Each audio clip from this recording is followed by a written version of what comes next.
Coming up on Need to Know, when people are working, that's better for our economy, right? But what if they're making sub-minimum wages? It's happening and it's legal. The downsides, the benefits, and how it ties into this election season. Also on the show, you will not think about music as mere melodies and harmonies after you meet one Rochester doctor with what you could call musical bedside manners. And get an exclusive look at two stories being investigated by two journalists in the WXXI newsroom. We'll find out what they're covering, why, and what we need to know about it. Stay with us. It's all coming up right now.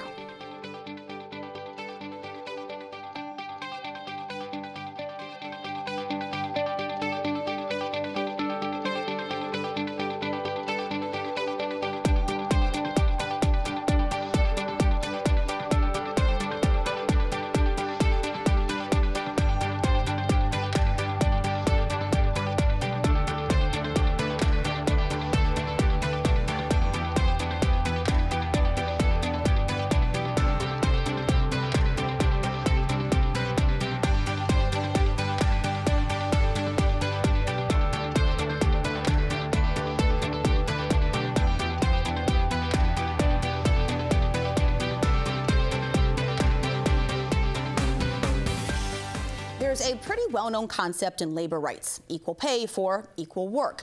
That basically means people doing the same work should receive the same pay for that work. But it doesn't always happen that way. Some people are making significantly less than their colleagues or others doing the same job. And by less, that can mean below the federal minimum wage. It's called sub-minimum wage. Why do you need to know about it? Because it impacts an important sector of our society and because a renewed fight to bring about change is in motion.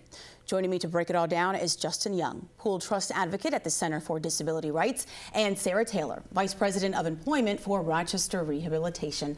And welcome back to the show to both of you. It's good to see you. Good to see you too. Thank you. So this term sub-minimum wage is likely not familiar with a number of our viewers tuning in, but it is a term that we've heard used in this presidential election season, in particular with Democrat Hillary Clinton. So Justin, I want you to break it down. At its very core, how would you define sub-minimum wage? Sure.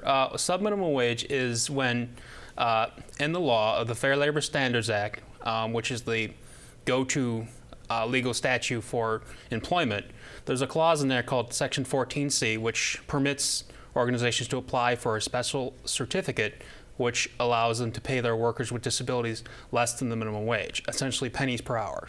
So under what types of circumstances or working conditions, I guess, what types of businesses and so on can legally do this, pay individuals with disabilities below the minimum wage? On average, you see it's usually piecework, so factory work, those kind of things. But there are a lot of non-for-profit organizations on the Section 14C certificate list, and they apply, and it's usually for about a year or two is what their certificate is good for, and that gives them the authority to pay their workers with disabilities at least 2 cents an hour, we've seen in some organizations across the country. Well, according to my understanding, reduced productivity on the job by an individual with a disability could likely result in a reduced wage. Is that correct based on these standards? Is that correct, Sarah? Yes, it's based on productivity standards. But let me say that with the 14C, it also allows organizations to offer training programs as well as coaching options that individuals may not otherwise have on the job. When someone is going to in competitive employment, whether you're an individual with a disability or without a disability, there is a performance standard. There is an expectation that you are going to perform at a certain level, regardless of what your status is. So in a number of 14C programs, and I can only speak for Rochester Rehabilitation, our goal is to move individuals along based on a person-centered model and to work with them to move toward competitive employment. And historically, over the years, through our core businesses, manufacturing, image, document scanning, we have had the opportunities to move individuals from the 14C program to competitive employment.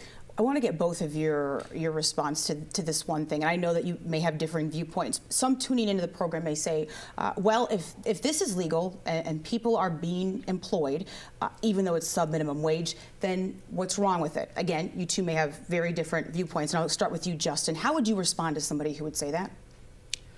I would say that regardless of your background, the argument, the issue is it's fair work for equal time, and that's not the case. This group of people with disabilities is being essentially targeted because they have a disability, and they're being paid not a fair wage to their fair work, to their working colleagues. And I would say that fair wages is the way to go, whether across the board. Equality is the name of the game. And Sarah? Absolutely. Everyone deserves to have a fair living wage and should have that opportunity. Right. And that's what we tell everyone that comes through our door for a vocational rehabilitation center. And that's the ultimate goal, is to help individuals reach the maximum potential as well as self-sufficiency. I'm having a hard time understanding how, when you say, Justin, and I've read this in my research, that people could be paid $1 an hour, cents an hour to create a life for themselves in which they can sustain themselves for a long period of time. There seems to be such a major disconnect in doing that. Curtis Decker, the executive director of the National Disability Rights Network, has said that the sub-minimum wage is being used to financially exploit workers with disabilities. Mm-hmm. So I want to know, Sarah, with Rochester Rehabilitation in particular, you link job seekers to jobs. So to what degree do you have to deal with this issue of sub-minimum wages when you make this connection for individuals through your organization? Right. We have, along with a number of other nonprofits throughout the state, have really looked at our model, and we have a very small percentage of individuals that are in our 14C program. So our ultimate goal is to work with someone. We review where they're at every 6 months to really work with them, looking at their finances, looking at the whole picture, as well as looking at their abilities, and really make a diligent effort to move them along the continuum and offer them other opportunities within our organization and our businesses. When it comes to sub-minimum wages, I want to ask, does the Americans with Disabilities Act tie into this at all? I mean, are there situations where it can offset low-wage pay, offset sub-minimum wage, Justin?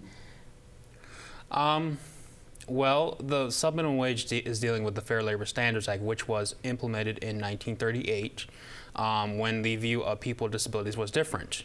Now that we have the Americans with Disabilities Act, which was passed in 1990, the viewpoint should be that people with disabilities are equal citizens to the community that they live in, and they need to earn a fair wage so they can actually live in the community that they so choose to live in. Because without having fair wages, I mean, $1 an hour, right. The Fight for 15 thing that's going on, that's $15 an hour. Mm-hmm. Someone making sub-minimum wage, they make $15 a week, right? As opposed to an hour, which is ridiculous, and it goes against the belief that of equality that America should be pushing for.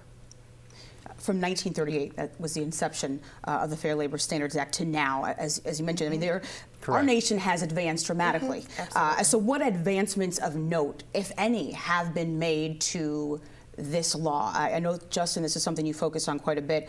An executive order by President Obama in 2014 instituted federal contractors must now pay all employees a minimum wage of $10.15. Correct. Have there been other changes? Yes. We've seen it more at the state level, though. There has been pending legislation for the past at least 5 years in the Congress. In the House of Representatives, it was originally titled the Fair Wages for Workers with Disabilities Act, and is now called the Transitioning to Integrated and Meaningful Employment Act, which is known as the TIME Act.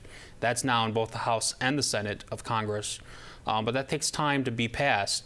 because it is at the federal level. But at the state level, we have 2 states that have passed legislation. New Hampshire, last year, they passed legislation prohibiting the payment of subminimum wages to New Hampshire workers with disabilities. And in Maryland, just this past May 2016, the governor signed the law which would, by 2020, phase out their Section 14C certificates. So those 2 states have legislation, and Vermont has never bought into this notion of subminimum wages from the get-go. Sarah, I want to jump to you on this. Talk about some of the specific ways that Rochester Rehabilitation is really trying to help individuals get into real-world jobs so they can make a living wage.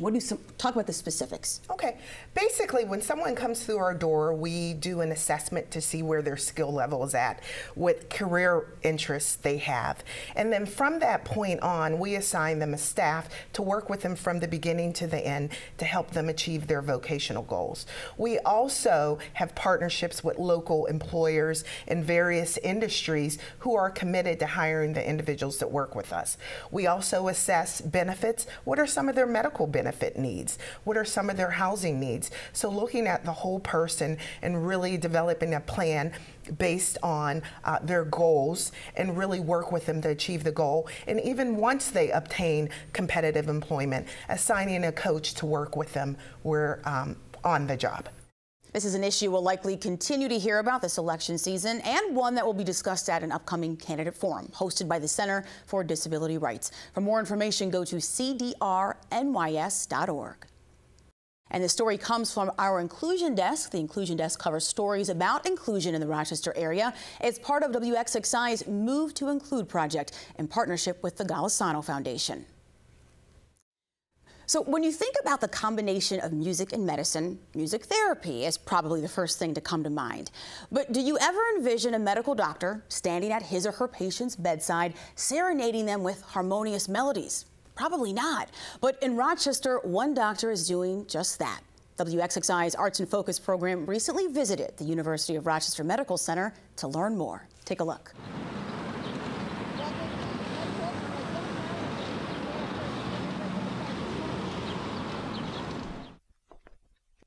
My name is Jefferson Savanksuk. I'm board certified in emergency medicine and subspecialty board certified in hospice and palliative medicine. The palliative care unit is an inpatient unit, and this is for people whose care needs are particularly complex that require hospital level care. Many of the patients are at end of life, and they require that special attention both on the personal level as well as the technical medical level. About 8 years ago, I was training to become a palliative care physician, and at that time I was also just learning about Native American flute.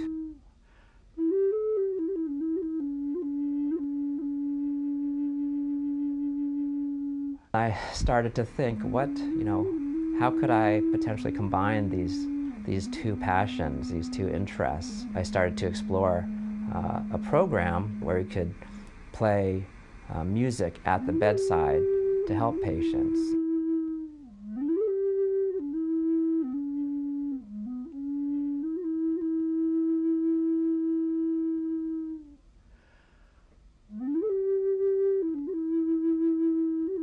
I'm using Native American flute for the healing aspects to help relieve pain, anxiety, help people feel better, help them find peace.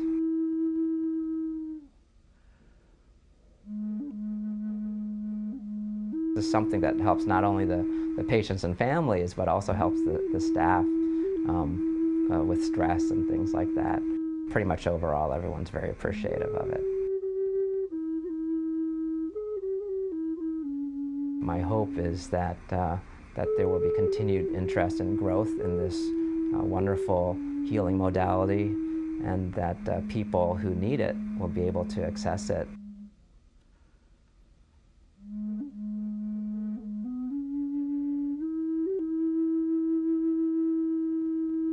My understanding of healing has expanded so much from beyond just the technical to, the whole person. And being able to to help that healing through Native American flute is, I mean, just, it's an amazing feeling.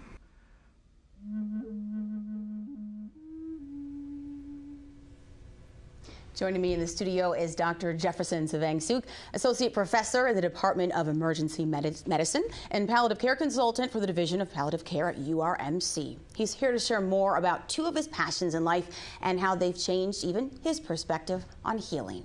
Welcome to the program. Thank you. So I have to say, you have more titles behind your name than anyone that I've ever met, and you brought together two interesting passions in the most unique way that I've ever seen.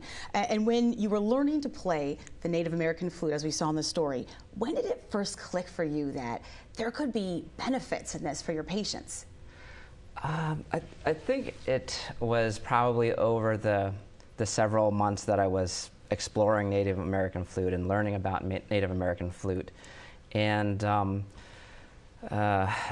playing Native American flute is truly such a personal experience because it's such a beautiful instrument in terms of how it sounds, as well as what it does for really like your soul. It really releases that creativity, that music, that beauty that's inside of you. And you know, that of course is a personal experience. And then as a physician, and someone who I hope to be, you know, creative, I tried to find some way of connecting those two things. Do you remember the very first time that you played your flute for a patient? I'm just curious as to that first reaction that you were able to get. As part of my training to become a therapeutic musician, part of one of the modules of training is in the hospital, and actually I think my first patient that I played for wasn't quite what I was hoping for or expecting. Okay. But in what ways? Well, I mean, the idea, of course, is that you want someone to feel better. And this was a person in the hospital who was nauseated. And so I was playing for him, and he seemed to, at least for a brief time, to enjoy the music, but then his nausea was not relieved by the music. Oh, no. And so he needed medicine, which is, I mean, that's what it's all about, I mean, in terms of helping people. So you do what you can, and know that it's part of, you know, a sort of a comprehensive approach to the care of the patient. I've heard what you do described as musician room service. Are there ways that this differs from music therapy? Music therapy, though, so that's a very good question. To compare and contrast, music therapy and therapeutic music, both, of course, use music to help patients. Music therapy, somewhat like physical therapy, directly involves the patient in the active healing process, an improvement process. So music therapy will have the patient make music, play music, whereas therapeutic music, the musician is tailoring the music to be played for the patient to affect a change. Well, many of your patients are dealing with things such as Alzheimer's, dementia, cancer, kidney disease, the list goes on. Do the performances influence certain patients more so than others? Yes, and also as a point of clarification, music therapy, and I tell this to all my patients and the families I play for when I introduce myself, therapeutic music is not a performance. It is music played with a specific intention of helping, of improving pain, anxiety, helping you feel better. And you talked about all the different types of patients, and of course there's different symptoms that they experience. And the therapeutic musician will assess this particular patient will require a certain type of music or a certain configuration of music to elicit the change that you're looking for. And as that music is played, we'll also pay attention to how the patient is responding and adjust the music accordingly. In doing this, have you been surprised at the way in which this benefits you in return? It's a good question. I think I have. I think I have in different ways. One way is just like anything you do to try to help somebody. Sometimes it works better than others. Given the example of the nauseated person I was playing for. So kind of like my surprise there was, this isn't like, going to work every time that you use it, but it can work a lot. And there have been patients that I've played for, particularly at end of life. And you can feel and see a change in the experience of the patient. And I guess another thing that I had heard about, but still was surprised about, was the effect on not just the patient and family, but on the caregivers and staff, nurses, technicians. They are experiencing the stresses of the work environment, and they are so appreciative of the music as well. Well, a special thank you to my guest, Dr. Jefferson Savengsuk. Thank you for being here. I appreciate it. To learn more about live music in the palliative care unit at URMC, go to urmc.rochester.edu.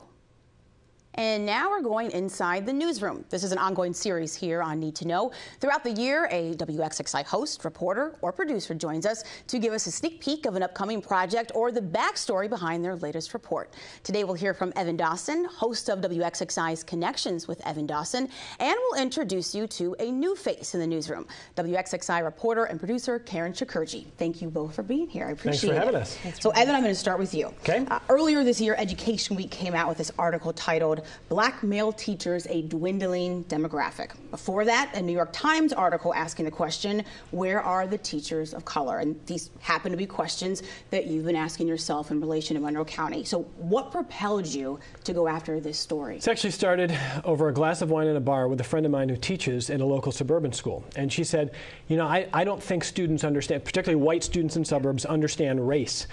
And she said, I don't think we have a black teacher. And I said, you mean in the high school? And she said, no, in the entire district K-12, I don't think we have one black teacher. And I said, ignorantly, there can't be zero. Right. And she said, check it out. So we did, and she was wrong. There's one out of about 400. So I thought, wow, one African-American teacher in an entire district. So then we just started, just kind of freedom of information requesting everywhere we could find, all the suburban districts, the city. We looked at Buffalo, we looked at Syracuse, we looked all throughout the Finger Lakes, and what we found was that if it's a national problem, it is borderline crisis in terms of the lack of diversity locally, and we're getting ready to roll that out. It's been it got a little bit bigger than I thought. You know how these things start. You start small and they just kind of splinter, but we were really, I don't know if I want to use too many editorializing words. I will just say it was really remarkable, the lack of diversity.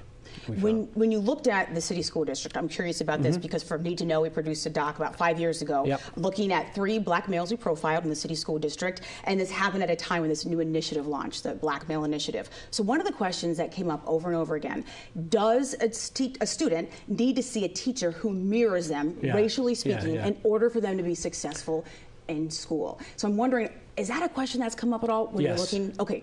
In what ways? Well, there's research. This is a really important question because what we found is the lack of diversity, particularly, by the way, it's worse among African Americans. It's a problem with Hispanics. It's a problem at all levels, but it is worse among African Americans in terms of lack of diversity. And it hurts kids of color in different ways than it hurts white students. And it's more fleshed out by research than in urban areas than it is in the suburbs. So here's generally what we're going to be able to tell you is that if you're a minority student and you have minority teachers at least at a decent level, a decent percentage, your test scores go up 3 to 4 points. This has been studied. You graduate at higher levels. You're incarcerated at lower levels. You go to college, you graduate college more. The impact is actually measurable. In the suburbs, 30 years years ago. This was such an issue that some academics were worried. They wrote a paper and they said, do you want to create a white supremacist society? Have all your white suburban kids never see a black authority figure and only see African Americans on the custodial staff.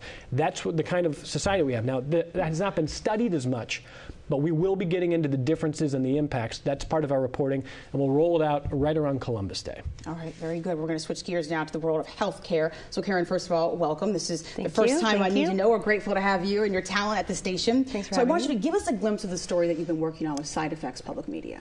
So what I'm working on right now is a story that will be looking at the world of donor milk banks. New York State just established its first donor milk bank last week. Officially, they opened. And so what that means is that women who have extra milk go through a screening process and they can donate breast milk to infants that could really benefit from it.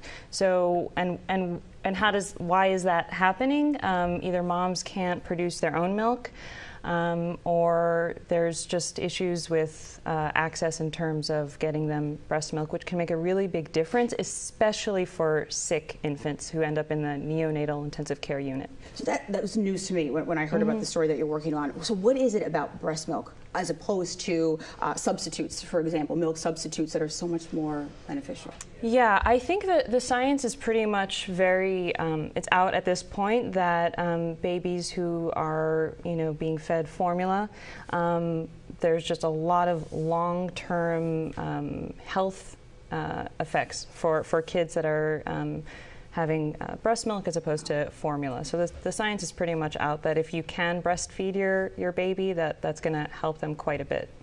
And you mentioned that last week New York State now has a milk bank, but there are potential challenges to this in terms of access issues. So what do you mean by that? Well, money. It's about money. So the way it works now is that if you're a parent and you want to, for whatever the reason is, have your kid get access to donor breast milk, you need to go to the doctor, you need to get a prescription, and then once you get the prescription, you need to then go ahead and get the milk from the bank, and you need to pay for it out of pocket. There's no insurance coverage for it. So depending on how much you need, that can add up to quite a bit. Well, two very different stories, two very important projects that you're working on. Thank you both for joining us. You can follow Karen Shakurich and Evan Dawson online at WXXInews.org. And that is it for this edition of Need to Know, Rochester's News Magazine. I'm your host, Helene Bianduti Hofer. Thank you for joining me tonight and throughout the weekend. I'll see you next week right here on WXXI TV.